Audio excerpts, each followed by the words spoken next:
Le mardi 28 juin 2016, le chef de l'exécutif gabonais Ali Bongo Ondimba s'est adressé aux deux chambres du Parlement réunies en congrès, un discours appuyé par de nombreuses tonalité. Mais que retient la jeunesse gabonaise de cette allocution du président de la République? Nous serons mieux édifiés dans quelques minutes seulement. Madame, Messieurs, bonsoir et merci de nous rejoindre dans le cadre de cette édition spéciale consacrée au décryptage du discours du président de la République gabonaise Ali Bongo Ondimba devant le Parlement. Justement, pour en parler, nous avons comme invité Madame Lisiane Neyer, secrétaire générale de l'association Jamais sans nous. Bonsoir. Bonsoir Dina. Juste à ses côtés, Monsieur Igor Odir, jeune leader. Bonsoir. Bonsoir Dina. Et de l'autre côté, nous avons Monsieur Stéphane Mouba, il est membre de l'Union des jeunes du Parti démocratique gabonais. Bonsoir. Bonsoir Madame Koussa. Merci d'avoir accepté notre invitation. Et juste à ses côtés, nous avons Monsieur Lloyd Ogula, vous êtes vice-président 6 du Conseil national de la jeunesse du Gabon. Merci d'avoir accepté notre invitation. Bonsoir, c'est moi qui vous remercie. Alors, deux grandes parties dans cette émission spéciale. D'une part, nous ferons un retour sur ce discours devant les deux chambres du Parlement fait par le président de la République, Ali Bongo Ondimba, histoire de ressortir les enseignements de ce discours. Et d'autre part, nous évoquerons le bilan de son magistère, puisque nous aurons dans le cadre de cette émission un micro-trottoir réalisé au cœur de la capitale gabonaise. L'édition spéciale commence juste après cette transition.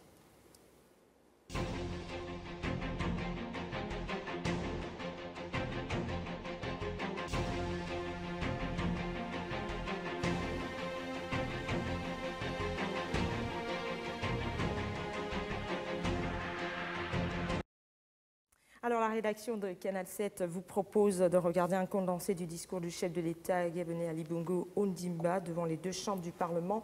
Nous regardons ce discours et nous commençons juste après à en parler.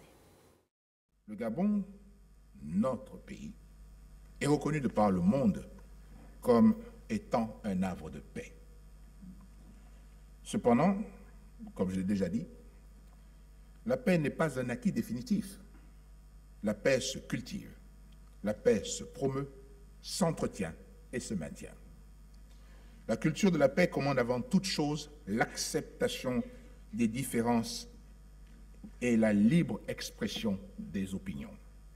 Elle commande également le respect et la promotion des droits humains, la participation démocratique, la tolérance et la solidarité.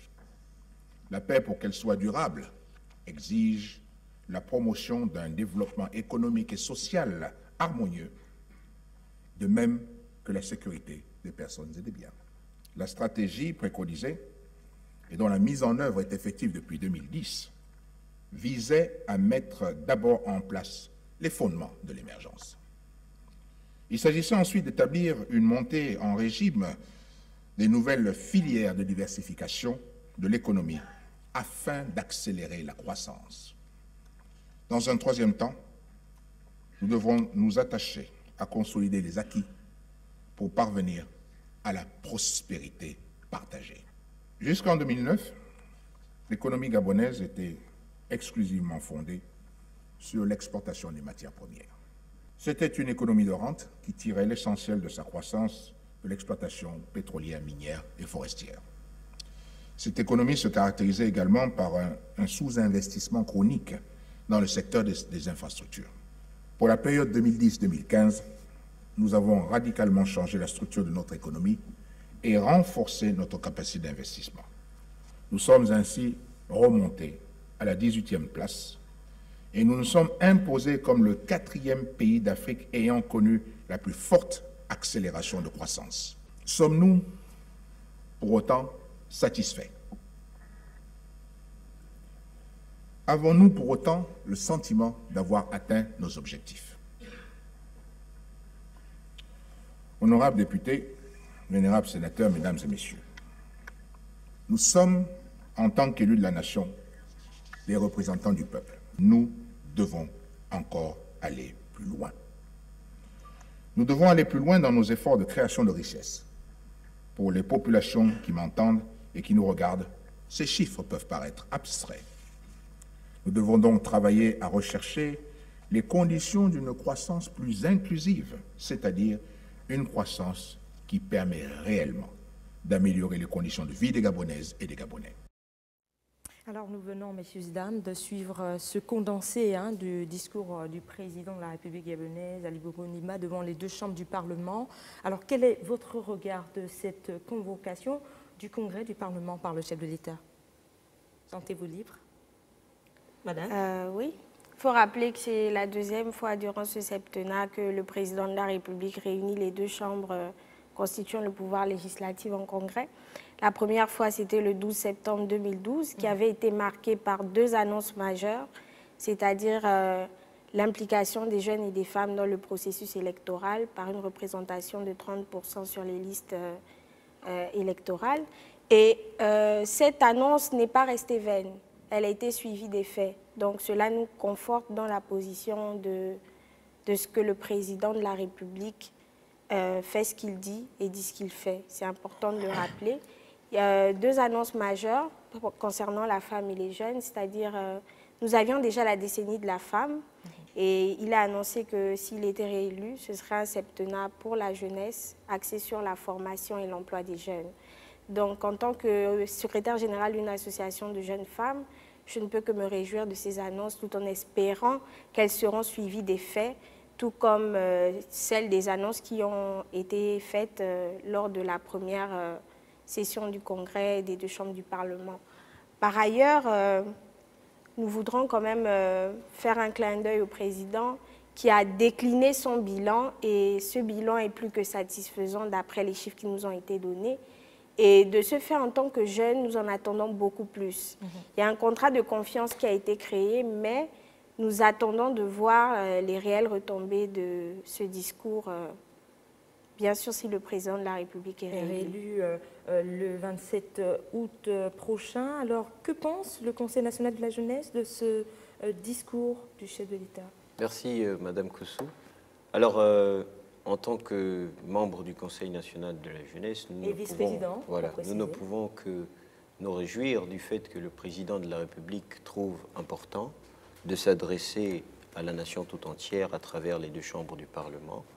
Il faut rappeler que c'est dans le respect de l'article 24 de la Constitution révisée que le président de la République a donc pouvoir à réunir les deux chambres du Parlement pour pouvoir décliner sa vision. Et comme Madame l'a dit précédemment, il a aussi décliné un peu le bilan de son action. Cependant, d'aucuns pensent que son bilan est satisfaisant, d'autres émettent quelques réserves, mais nous, en tant que Conseil national de la jeunesse, nous nous positionnons au terme des exigences. Vous savez que la jeunesse est exigeante et elle est encore plus exigeante envers ses dirigeants, envers ses pairs, envers ses parents, envers les adultes.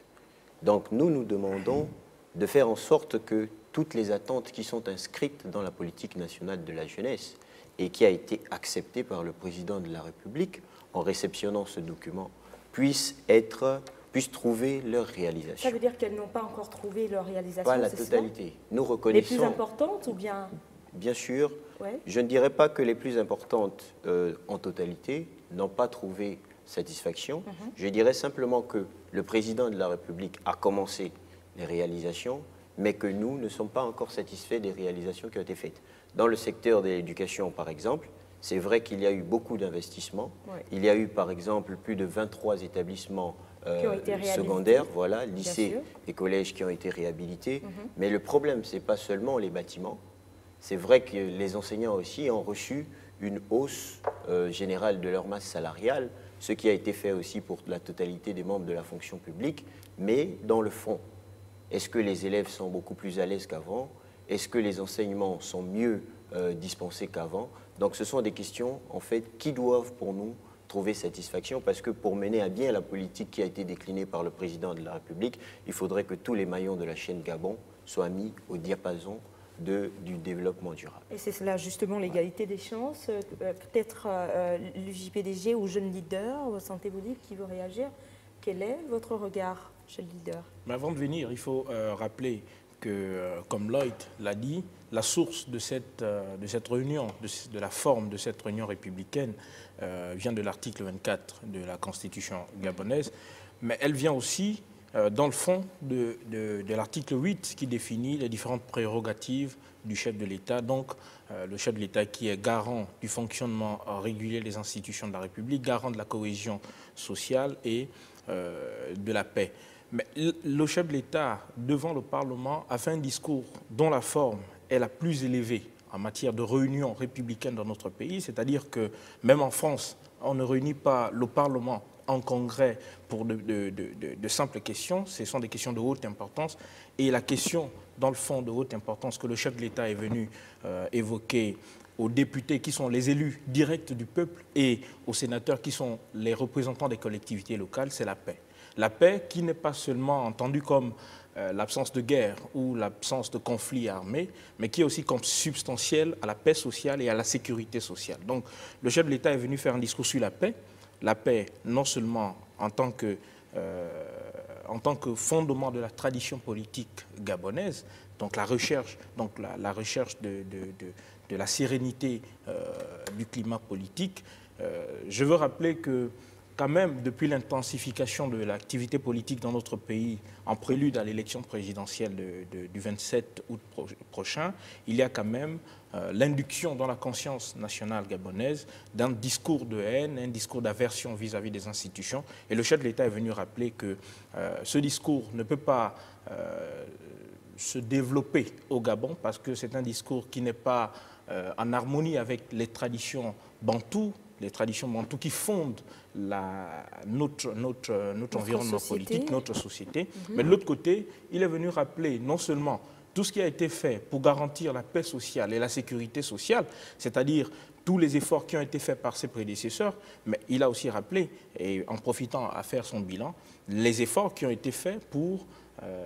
donc depuis 2009, depuis qu'il est là, depuis qu'il a proposé au peuple gabonais son projet de société L'avenir en confiance, tout en retraçant tout ce qui reste à faire. Et il s'est posé une question qui nous est fatale, qui nous est grave, une question qui est importante. Sommes-nous satisfaits de ce parcours de notre pays durant les 7 dernières années? Je crois que cela fera l'objet de notre débat avec mes collègues. Il y a peut-être cette petite question, êtes-vous satisfait de ce discours? Le discours, il est satisfaisant parce que le chef de l'État est venu non seulement taper du poing sur la table en disant clairement que je maintiendrai notre pays dans la paix et la sécurité, mais la paix et la sécurité signifie que le chef de l'État s'engage non seulement à reconnaître non seulement ce qui a été fait par ses prédécesseurs, ce qui a été fait par lui-même, les efforts qui ont été faits, ce qui n'a pas été fait, et dit que le Gabon, qu'il faut que notre pays aille plus loin dans la diversification de notre économie, qui est le fondement même d'une paix durable. C'est l'expression que le président a utilisée. Est-ce qu'on est satisfait? Et nous reviendrons sur cette phrase du chef de l'État, notamment un extrait de son discours que vous avez évoqué, parce que nous parlerons de ça au cours de cette émission. Juste le temps, justement, à l'Union des jeunes du Parti démocratique gabonais de réagir. Merci beaucoup. En tant qu'Union des jeunes du Parti démocratique gabonais, nous ne pouvons que nous réjouir d'un tel discours de la part du chef de l'État. Dans un cadre et un contexte particulièrement républicain et démocratique, parce que voir un chef d'État, particulièrement en Afrique, venir parler devant le congrès du Parlement, venir faire son bilan, décliner sa vision de la nation, sa vision de l'histoire de la nation. Le chef de l'État n'a pas hésité à rappeler les grandes étapes qui ont forgé aujourd'hui l'identité qui est la nôtre. Il est arrivé jusqu'au début de son mandat en exprimant clairement quelle était son ambition en 2009, traduite à travers l'avenir en confiance qui a été le programme sur la base duquel il a été élu. Et ensuite, il s'est projeté en mettant déjà sur la table les thématiques qui sont au cœur des années à venir, des décennies à venir pour notre pays. Et à côté de ça, il a exprimé une ambition. Et je pense que ces deux éléments du discours du chef de l'État, la vision d'un côté pour le Gabon, l'ambition pour le développement de son pays, sont deux éléments fondamentaux qui caractérisent un homme politique d'envergure, pas seulement d'envergure nationale, mais je dirais même d'envergure internationale, parce que diriger une nation, c'est aussi pouvoir conduire un peuple vers un destin, vers une ambition. Et aujourd'hui, le chef de l'État a démontré qu'il est celui qui porte cette ambition pour le Gabon et qui est capable d'emmener les Gabonais à se dépasser pour pouvoir accepter les changements nécessaires au renouveau de notre pays. On aura le temps de rentrer dans les détails, notamment sur le bilan, mais je pense que ces deux axes sont importants à relever et nous saluons ce discours du chef de l'État et nous espérons que tout ce qui a été dit, tout ce qui a été étayé pourra être relayé le plus loin possible dans notre pays à travers les représentants du peuple qui, là, étaient en position d'écoute, qui bientôt seront dans l'intercession parlementaire et qui devront aller relayer de façon tout à fait républicaine, parce qu'il ne s'agit pas là du bilan uniquement d'un candidat, il s'agit de dire clairement à nos compatriotes, voici ce qui est dans notre pays, voici ce qui a été fait, voici ce qui a peut-être marché ou moins bien marché, mais restons sur les faits sont ceux-là et ils appartiennent à tous les Gabonais. Et justement, l'un des thèmes forts qui a marqué ce discours, c'était la préservation de la paix, le maintien de la paix. Il a notamment déclaré, je cite, « Je m'engage à faire en sorte que chacun puisse continuer à vivre et à évoluer dans un pays en paix. Cet engagement, je le tiendrai avec détermination. » Pour certains observateurs, il faut quand même le préciser, on a eu l'impression, selon ces observateurs, que le président de la République s'est projeté vers l'après-présidentiel. Est-ce que ce n'est pas un peu prétentieux de sa part, CNJ? Alors, prétentieux, peut-être que le mot est un peu fort, mais bon, tout homme politique qui est à la tête d'un État, lors de l'approche d'une élection, n'est pas candidat qui va en perdant à une élection. Donc je pense que c'est à bon droit qu'il se projette vers l'après-élection en se voyant déjà comme étant le prochain président de la République. Cependant, ce qu'il faut retenir, et ce que moi j'aimerais que les gens retiennent, c'est que même si le chef de l'État se projette vers l'avenir en affirmant clairement sa détermination à maintenir notre pays dans la paix, il faut nuancer ses propos en disant que le chef de l'État tout seul ne peut pas garantir la paix.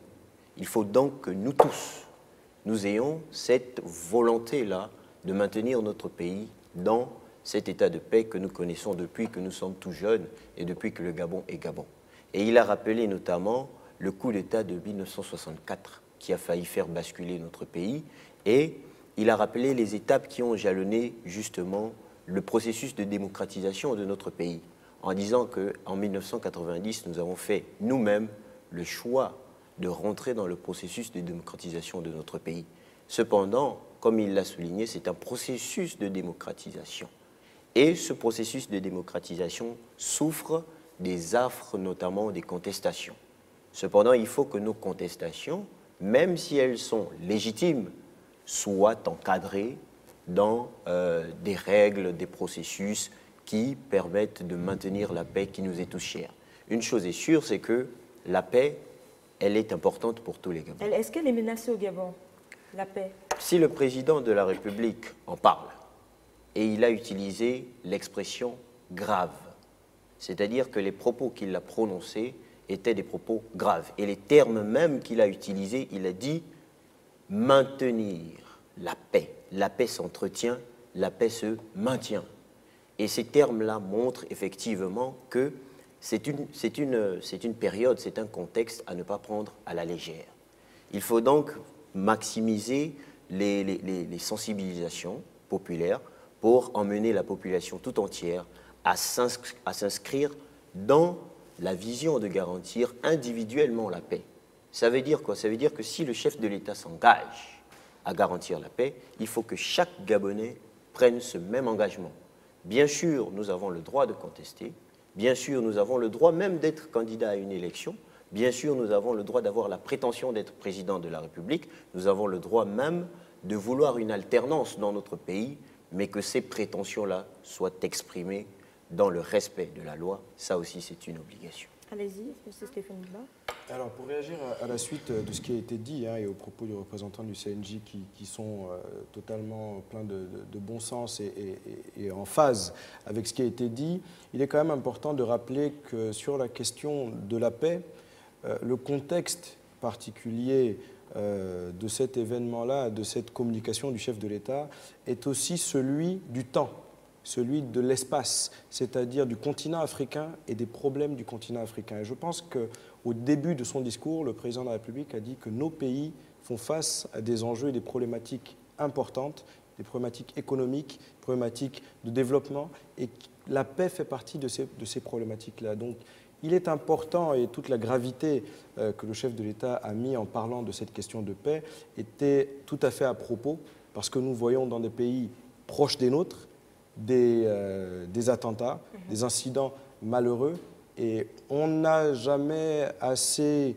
à dire lorsqu'il s'agit de ce qui se passe chez le voisin, mais il faut être en capacité de prévenir ce qui pourrait arriver chez nous. Donc il y a la question du contexte mondial, et il y a aussi maintenant effectivement la question nationale avec le contexte politique, et je pense que ce discours-là du chef de l'État était aussi une occasion de rappeler que certes, nous vivons dans un pays en paix, nous avons le sentiment que la paix est un acquis, mais qu'il y a tout un travail derrière, des comportements à adopter pour maintenir cette paix.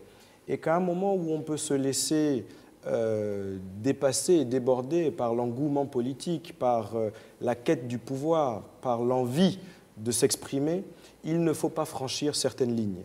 Et ce sont ces lignes-là, je pense, qui ont été rappelées par le président de la République, qui a clairement dit que nous devons agir dans le cadre de nos constitutions, de nos lois, dans le contexte de notre culture, mais tout en maintenant ce préalable à tout ce que nous pouvons et voulons faire derrière.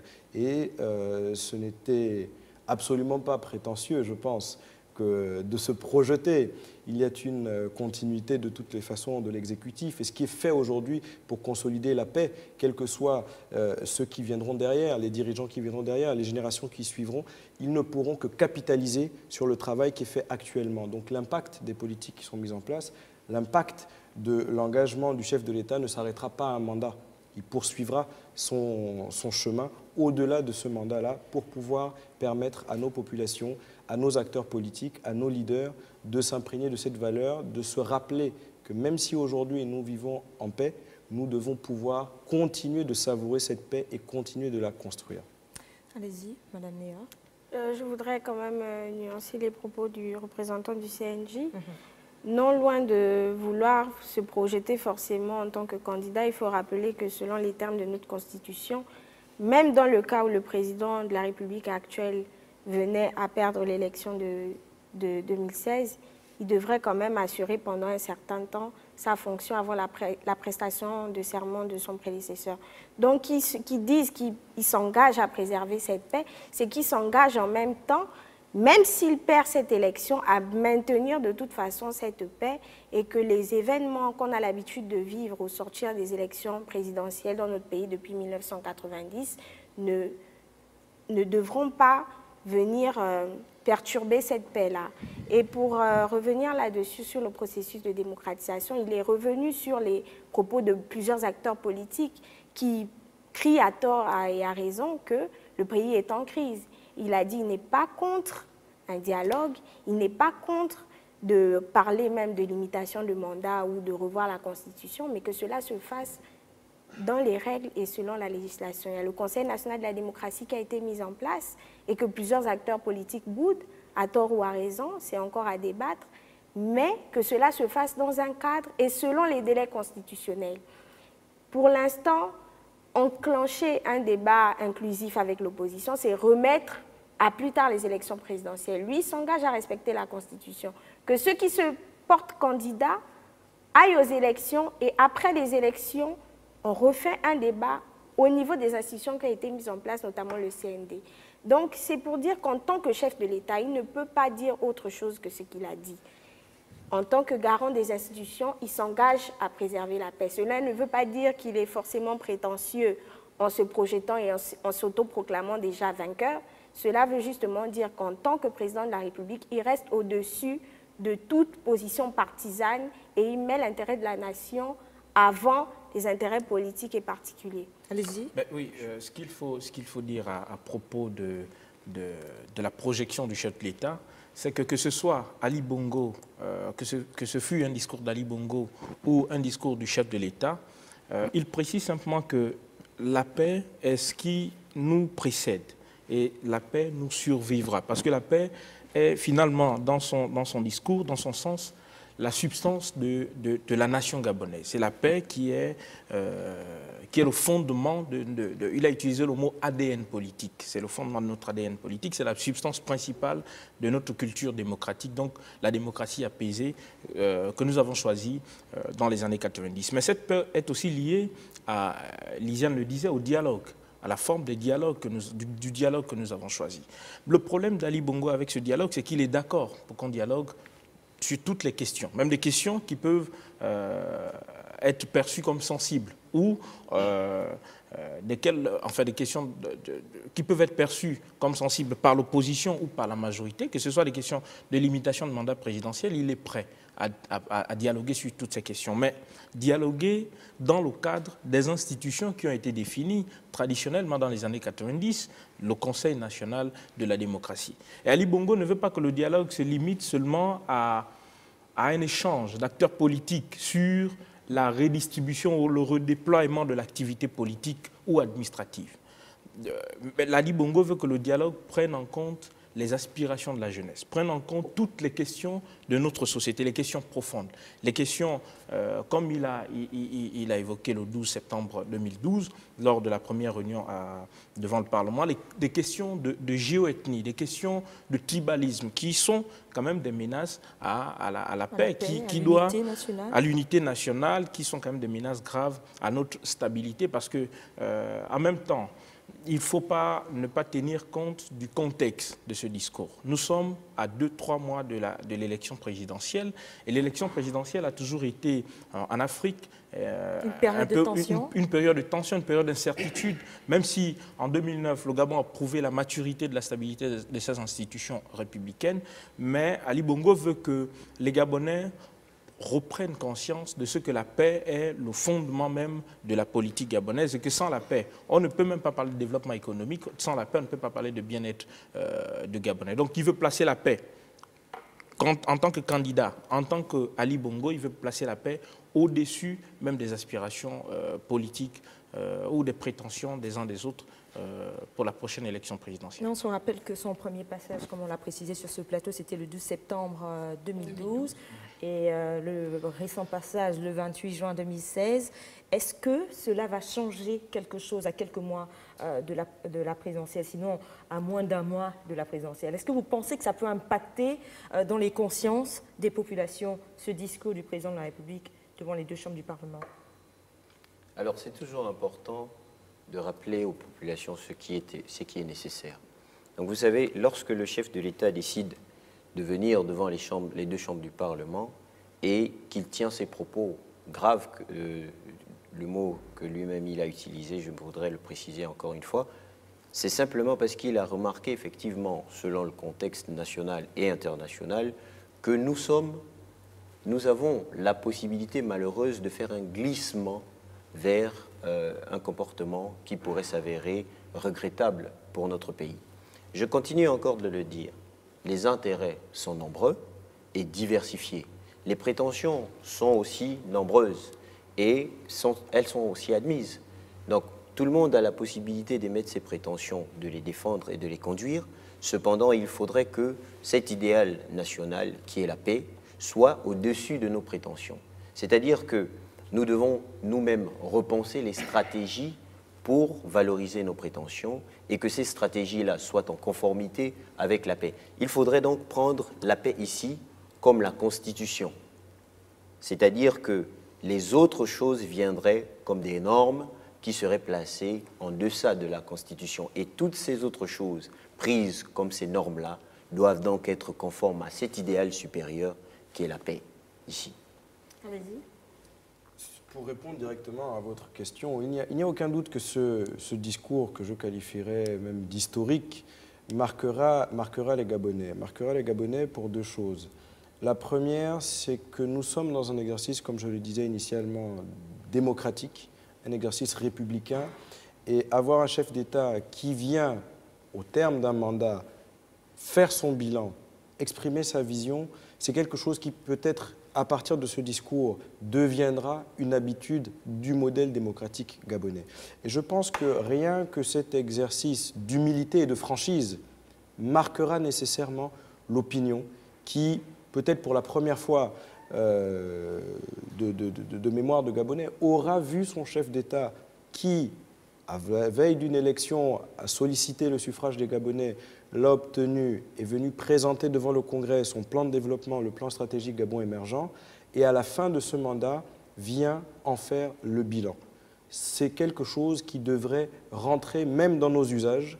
Ali Bongo en a fait la démonstration à travers ces 2 communications. Aujourd'hui, je pense que c'est indispensable au fonctionnement de notre démocratie d'avoir un chef d'État qui vient s'exprimer, qui vient s'expliquer. On voit plus ou moins régulièrement des membres du gouvernement, des membres du parti au pouvoir venir donner quelques explications sur des pans de ce qui a été leur action, mais celui à qui les Gabonais ont donné leur suffrage, c'est le chef de l'État qui aujourd'hui vient en faire le bilan en toute humilité devant ses compatriotes. La deuxième partie, c'est sur le fond de la chose, et je pense que c'est ce sur quoi nous devons maintenant pouvoir axer la discussion, c'est le bilan en matière de développement. Le développement, aussi bien on a parlé là du maintien de la paix, le développement aussi bien sur l'aspect purement économique, et le développement sur l'aspect social. La durabilité du modèle qui a été proposé par Ali Bongo, pour lequel il a fait une explication détaillée, point par point, sur les 3 grands axes de la paix, du développement et du partage, en expliquant de façon très claire, très explicite, très objective, ce qui a été fait sur chacun de ces axes. Et en ayant proposé donc un programme de développement qui est le PSGE, le président de la République s'est projeté au-delà d'un mandat, en disant ce plan stratégique de développement aura une phase de renforcement de ses fondements, les fondements de la République, les fondements de la nation, les fondements du développement, aura une phase qui concernera la diversification de l'économie, qui est un nécessaire, un préalable à pouvoir avoir un développement et une création de richesses durables et inclusives, et enfin atteindre la prospérité partagée, qui est l'objectif ultime de ce développement. Et aujourd'hui, il s'est mis en position d'expliquer pour ce plan de développement, ce plan stratégique de développement, voici ce qui a été fait, voici comment on a pu renforcer les fondations de la Maison Gabon, voilà ce vers quoi nous pourrons aller demain. Donc ce discours, à mon sens, ne peut qu'impacter et impacter très positivement les Gabonais qui se rendent compte qu'ils ont en face d'eux quelqu'un qui dit ce qu'il fait et qui fait ce qu'il dit. Et sur la question où beaucoup de gens ont toujours été hésitants de s'exprimer, du logement, le président était clair là-dessus. 10% seulement des objectifs qui avaient été visés ont été atteints. Il en fait le constat, il le dit avec franchise, mais il rappelle tout de même que malgré le fait que nous n'ayons atteint que 10% de nos objectifs, nous avons fait beaucoup plus que pendant les 5 ou 6 années qui précédaient ce mandat. Est-ce qu'il y avait lieu de rappeler, de faire cette précision quand on sait quand même qu'au début de son magistère, c'était une proposition forte dans ce sens qui avait été faite à toute la population gabonaise. Au terme de ce mandat, quand même, il y a un sentiment d'inachevé qui pourrait constituer une épine à sa campagne, peut-être. Juste pour conclure sur ce point, oui. C'est d'autant plus un exercice de franchise. Combien de leaders, de chefs d'État seraient venus face au Parlement, face au peuple, en disant « Je vous ai dit que je ferais ça, je n'ai pas atteint cet objectif, mais voilà quand même ce que j'ai fait. » Toute œuvre humaine étant perfectible, on peut le comprendre, mais ce qu'il y a de grand là-dedans, c'est effectivement de venir le dire en toute franchise, sans essayer de cacher quelques chiffres que ce soit. Lui-même a donné les chiffres. Donc, à partir de ce moment, il est clair que les chiffres ont été identifiés, l'information est mise à la disposition de tous les Gabonais. Celui qui s'est engagé à faire ces choses-là, qui vient dire « voilà, je n'ai pas réussi à les faire », sait mieux que quiconque pourquoi cela n'a pas marché et comment faire en sorte que demain, nous puissions atteindre nos objectifs. Et encore une fois, sur la question de l'ambition, peut-être que si on n'avait pas eu cette ambition forte sur le logement, nous n'aurions même pas eu ces 3000 logements qui ont été construits. Aujourd'hui, le chef de l'État met la barre haut, il porte une ambition qui est très forte, et c'est important, cette ambition qui est très forte, qu'il arrive à atteindre des résultats meilleurs que celui qui aurait eu une ambition au rabais et qui, n'atteignant pas ses objectifs, en aurait fait beaucoup moins. Allez-y. Non, ce qu'il faut dire à propos de ce bilan du chef de l'État, c'est qu'après, le logement fait partie de toutes les strates, de tous les pans de ce bilan qui est global et qui a bien réussi ailleurs. Par exemple, dans la création d'emplois, c'est un bilan qu'on peut juger très positif. Mais la comparaison... 60 000 emplois créés en 7 ans. Positif, c'est positif parce que lorsqu'on fait un peu notre histoire, parce que malheureusement, on ne peut que se référer à l'histoire pour voir ce qu'on a réussi à atteindre en 7 ans. Entre 2004 et 2009, on a créé beaucoup moins d'emplois, donc 15 000 seulement, pour cette période, alors que là, nous avons créé pratiquement le triple, le quadruple de cela. Mais face aux ambitions et aux attentes quand même des populations, et rappelons justement que ce sont, on va dire, des attentes ou des choses qui ont été présentées ou proposées et dont les populations espéraient voir réaliser 1 800 000 habitants, 60 000 emplois créés. Et vous pensez que c'est suffisant? Mais il y a un contexte. La République a bien compris les enjeux. Voilà pourquoi il dit, si je suis réélu pour un second mandat, je vais axer mon magistère sur la formation et l'emploi des jeunes. Et il le dit dans son discours, il dit les chiffres peuvent paraître abstraits pour une population qui est en perpétuelle attente de nouvelles opportunités. Quand nous parlons de 60 000 emplois, la population est composée à 60% de jeunes. Le chômage aujourd'hui frappe principalement les jeunes, où on retrouve une forte inadéquation entre les emplois disponibles et la formation qui est donnée.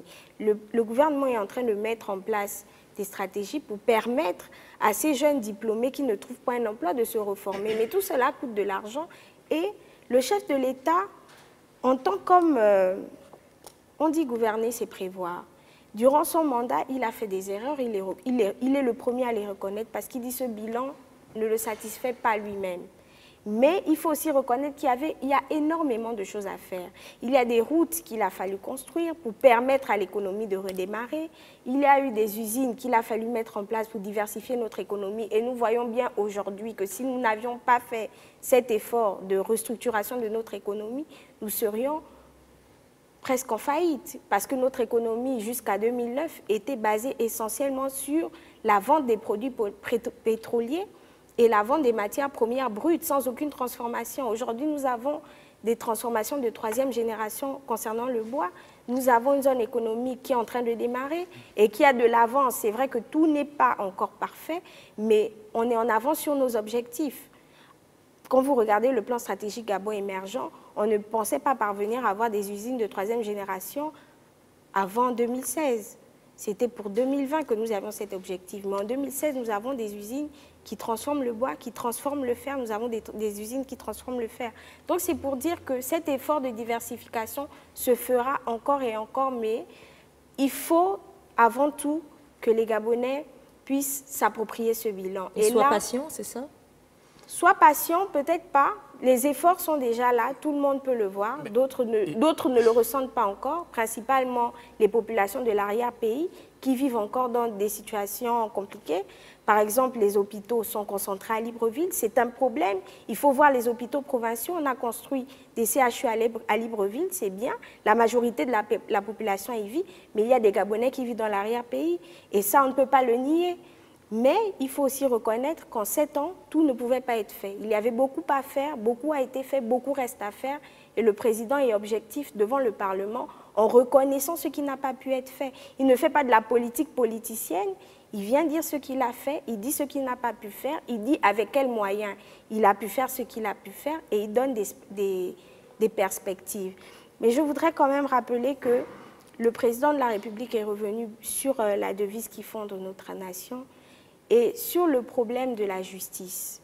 Aujourd'hui, les Gabonais, et on l'a vu avec la grogne des magistrats, avaient comme un sentiment d'injustice, avaient comme un sentiment de ce que la justice était aux ordres. Et le président de la République, en rappelant ses idéaux et en revenant sur la décision du Conseil suprême de la magistrature, avoue que c'est un président, mais avant tout un homme. Un homme fait des erreurs, mais un homme les reconnaît et essaie de se corriger. Comme il a fait devant le Parlement, il a reconnu qu'il y avait des zones d'ombre à son bilan. Mais que retiennent les populations de l'arrière-pays de ce discours? Parce qu'on a peut-être l'impression que les populations de la capitale sont favorisées par rapport à celles de l'arrière-pays. Le CNJ, vous qui représentez... Récemment, lors de la tournée qui a été faite pour le lancement de la décennie de la femme, effectivement, le constat a été fait que le développement qui est impulsé dans la capitale n'est pas impulsé de la même façon, avec la même vitesse et la même ampleur dans l'arrière-pays. C'est, comme Madame le disait, il faut effectivement, le développement est fait de manière séquencée. Ça veut donc dire qu'on ne peut pas faire un développement tout azimut. Et puisqu'on ne peut pas faire un développement tout azimut, il faut donc donner l'information à la population. Parce que ce qui est important aussi, et c'est bien de le rappeler, c'est que la nature, elle a horreur du vide. Et lorsque vous ne donnez pas l'information de l'itinéraire que vous allez suivre, parce qu'on décline une politique globale, et maintenant il faut donner un itinéraire en fonction des priorités que l'on va commencer à insuffler. Quand vous dites lorsque vous ne donnez pas l'information, c'est ce qui a été fait au Gabon, c'est ce que vous voulez dire? Ce que je veux dire, c'est quoi? C'est qu'au Gabon, l'information a été donnée, mais elle n'a pas été bien donnée. Pourquoi? Parce que si l'information avait été bien donnée, on aurait su en fait que le développement devait d'abord partir de la capitale, avec les changements globaux qu'il fallait effectuer, notamment avec la transformation du bois, la diversification de notre économie et avec les 3 CHU qui ont été construits. Donc il faut dire que les CHU ont été construits à Libreville, à Ovendo et à Kanda. Et pour pouvoir rendre ces CHU fonctionnels, il y a un partenariat qui a été signé entre la ville de Libreville et la ville de Paris. Donc ça, ce sont des avancées notables et nous reconnaissons ces avancées-là. Cependant, comme Madame l'a dit, encore une fois, il y a énormément d'insuffisances pour lesquelles nous devons mettre tous les moyens pour pouvoir pallier à ces insuffisances. Et notamment au niveau des provinces, ce qui est urgent, c'est non seulement la santé des populations vivant dans l'arrière-pays, donc il faut aussi maximiser sur les structures sanitaires dans l'arrière-pays, c'est l'éducation des jeunes dans l'arrière-pays. Pourquoi? Parce que dans l'arrière-pays, quand on sait qu'à Libreville aussi, il y a des grèves à répétition. Non, j'en viens. Je suis toujours dans cet itinéraire-là. Allez-y. Vous voyez, à Libreville, il y a déjà des structures. Vous voyez? Alors que dans l'arrière-pays, les structures sont quasiment absentes. On compte la province de l'Estuaire, la province de l'Ogooué-Maritime et la province du Haut-Ogooué, où il y a des universités et des écoles d'enseignement supérieur. En dehors de ces publics, en dehors de ces 3 provinces, les universités d'enseignement supérieur publiques sont absentes. Donc il faut maximiser sur les structures à l'intérieur du pays, tandis qu'il faut réhabiliter les structures qui existent déjà dans l'estuaire. Notamment pour revenir sur la première université du Gabon, il y a énormément d'argent qui a été insufflé. Le président de la République a mis énormément d'argent. On parle notamment de plus de 2/3 de 65 milliards qui étaient réservés pour les bourses des étudiants. On dit 95% des bacheliers ont la bourse au Gabon. Parce qu'effectivement, il faut le reconnaître, il y a eu une majoration de la bourse, que ce soit dans le territoire national, aussi bien qu'à l'international. Il y a eu effectivement la chute de plusieurs critères contraignants qui pouvaient restreindre l'octroi de la bourse, notamment le critère d'âge, le critère de la moyenne. Maintenant, quel que soit l'âge auquel vous avez le bac, vous êtes boursier. Est-ce que vous ressentez que les jeunes saisissent ces opportunités? Les jeunes saisissent ces opportunités. Vous qui êtes le CNJ et qui échangez très souvent... Permettez que je vais juste conclure. En une phrase. Voilà, d'accord. En une phrase. Les jeunes saisissent ces opportunités, mais comme je l'ai dit au départ, les jeunes sont exigeants et il faut répondre aux exigences de la jeunesse. Allez-y. D'abord, lorsqu'Ali Bongo arrive au pouvoir en 2009, nous sommes en situation d'urgence sur tous les plans de notre économie, sur tous les plans de notre système de protection sociale. Et donc, la question que vous posez de savoir si il y avait un secteur prioritaire ou que les chiffres soient abstraits, mais on ne peut se servir que des chiffres pour évaluer les avancées. Mais ce qu'on a eu durant ces 7 ans, c'est poser les bases, les fondements de notre développement. Lorsqu'on nous dit 60 000 emplois créés, après les gens vont dire... Qu'est-ce que ça représente, sur 1 800 000 habitants? Ça représente déjà quelque chose de bien, mais lorsque tous les investissements qui ont été réalisés, près de 4 000 milliards, plus de 4 000 milliards d'investissements qui ont été réalisés durant les 7 dernières années, lorsque ces investissements vont commencer à produire dans le cadre de la diversification de notre économie, je pense que le nombre d'emplois va augmenter et cela va réellement impacter la vie des Gabonais. Mais la ruralité, elle n'a pas été oubliée au cours de ce mandat, les personnes en zone rurale. Déjà, le plus grand acquis de ce septennat, c'est la route. La route, c'est un projet qui a pour objectif d'interconnecter les zones rurales des zones urbaines, des grands centres de consommation.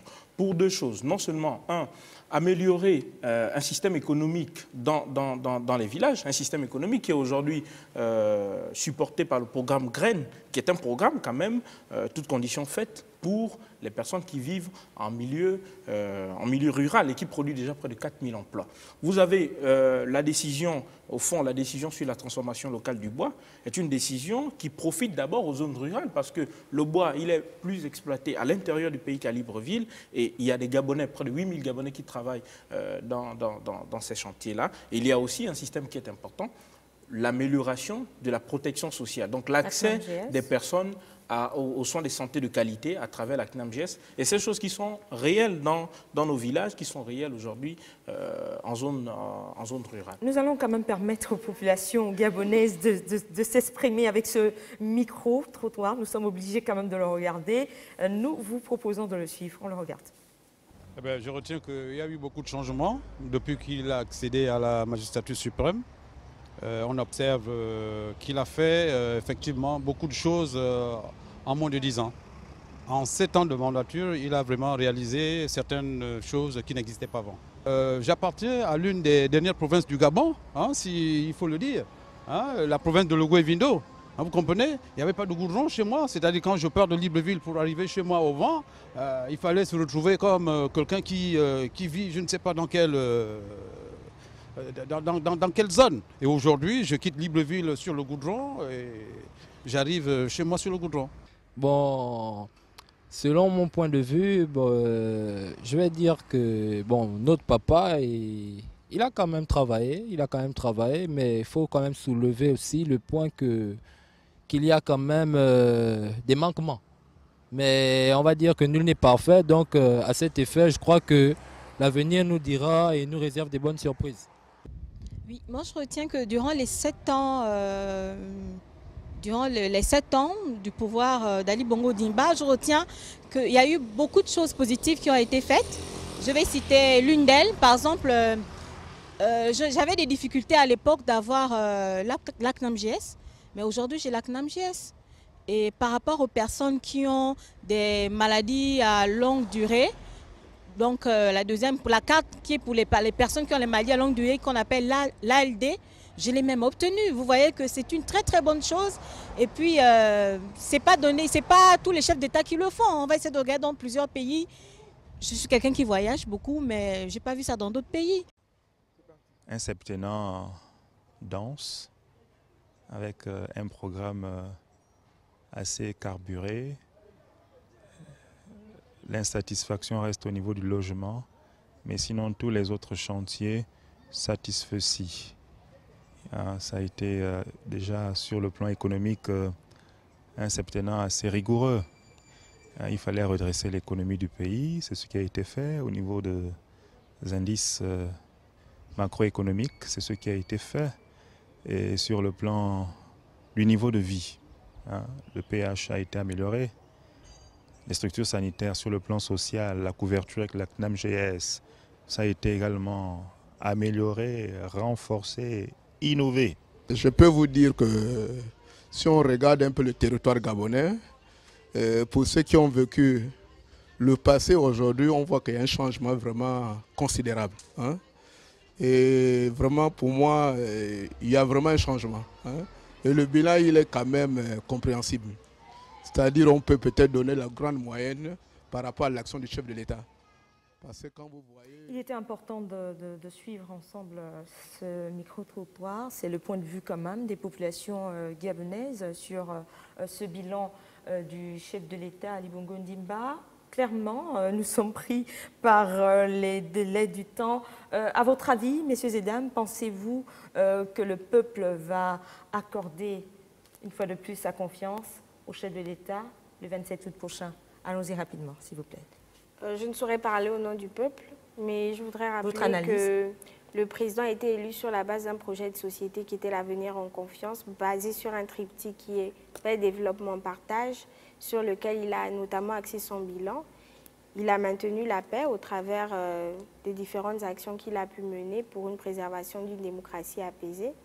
Le développement a été au rendez-vous avec la diversification de notre économie dans tous les secteurs, notamment le secteur agricole qui a connu quand même une croissance exponentielle par rapport aux années précédentes, et le secteur de la transformation aussi, l'industrialisation de notre économie. Concernant le partage, il y a notamment la CNAMGS qui a été mise en place, le nouveau système de rémunération, l'octroi des bourses et l'augmentation des bourses pour les étudiants, et l'augmentation générale des allocations familiales pour les Gabonais économiquement faibles et une couverture santé-maladie quasiment effective à 100%. Donc pour vous, Madame Neyer, continuité ou alternance, en un mot? Démocratie. Allez-y, Monsieur Igor Odjer. Alternance, mais alternance des mentalités, alternance des habitudes, alternance de notre économie, alternance de notre système de protection sociale. Le chef de l'État, je crois qu'il rassure les Gabonais parce qu'il est le seul de tous les candidats qui fait le débat qui intéresse le peuple gabonais. C'est le débat de la protection sociale, c'est le débat de la CNAMGS, c'est le débat de la lutte contre le chômage massif des jeunes. Et je crois que sur ces bases-là, Ali Bongo est le candidat qui a un projet de société et qui est le seul d'ailleurs qui va à cette élection avec des actions concrètes, parce que tout le reste, chacun va avec des promesses, des paroles, sans au fond mesurer leur capacité de réalisation. Même si en même temps il est le président sortant et candidat à sa succession, voilà, allez-y, l'UJ, PDG. En tant que membre de l'Union des jeunes du Parti démocratique gabonais, je ne peux que dire que le président de la République sera réélu. Mais je ne le dis pas uniquement pour soutenir le candidat qui est le mien, je le dis parce qu'aujourd'hui nous avons des éléments probants de ce qu'il a fait. Il a mis le pays sur la voie du développement. Les différents axes qui ont été évoqués ici sont tout à fait clairs. Il a eu un programme, il a mis en place une stratégie pour conduire notre pays vers l'émergence à l'horizon 2025. Nous en récoltons aujourd'hui les premiers fruits. On a eu le débat sur le développement urbain, en zone rurale, etc. À la fin de notre discussion, on a constaté qu'aussi bien on peut défendre des axes de développement en zone urbaine avec les différents CHU, avec les universités qui ont été réhabilitées, les écoles construites, autant on peut défendre en zone rurale à travers les routes, avec les barrages hydroélectriques, à travers la diversification de l'économie qui a permis de créer des emplois dans des secteurs comme l'agriculture qui aujourd'hui est le moteur de cette diversification de l'économie. Donc sur tous ces plans et sur une base objective, il y a un programme qui a été mis en place, il a porté ses fruits, nous ne pouvons qu'aller à cette élection tout en étant tout à fait confortable.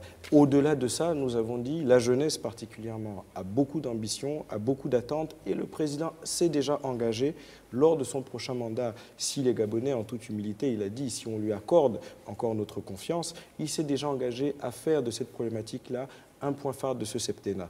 Donc nous sommes confiants, nous allons à cette élection.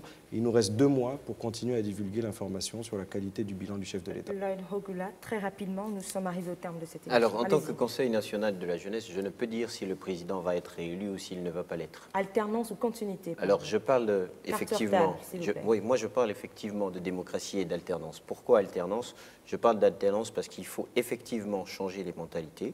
Il faut effectivement amorcer un développement qui prennent en compte toutes les tranches de la population, et il faut axer effectivement le développement vers les zones rurales. Pourquoi? Parce que le développement peut aussi être propulsé de là-bas, de l'arrière-pays, pour pouvoir impacter efficacement sur la capitale. Et j'aimerais proposer quelque chose de très important, c'est qu'il faut effectivement faire des choses qui pourraient permettre d'impacter plus efficacement. C'est-à-dire il faut redynamiser le Conseil national de la jeunesse, il faut réorganiser l'UJPDG, il faut reconcentrer toutes les organisations de jeunesse vers un même objectif. Il faut reconcentrer donc l'attention de la population gabonaise vers l'objectif Gabon.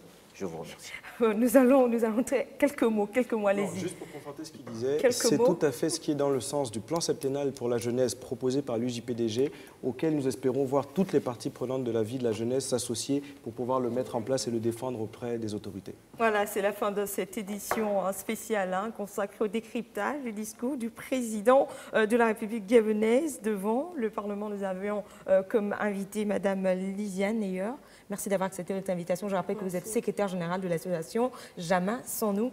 À vos côtés, Monsieur Igor Odier, vous êtes jeune leader. Merci à vous d'avoir accepté notre invitation. De l'autre côté, Monsieur Stéphane Stanislas Mouba, vous êtes membre de l'Union des jeunes du Parti démocratique gabonais. Merci d'avoir accepté notre invitation. Et à vos côtés, Monsieur Lloyd Rogula, vice-président 6 du Conseil national de la jeunesse du Gabon. Merci à vous d'avoir accepté notre invitation. Merci à vous, chers téléspectateurs. Merci de nous avoir suivis. Bonsoir.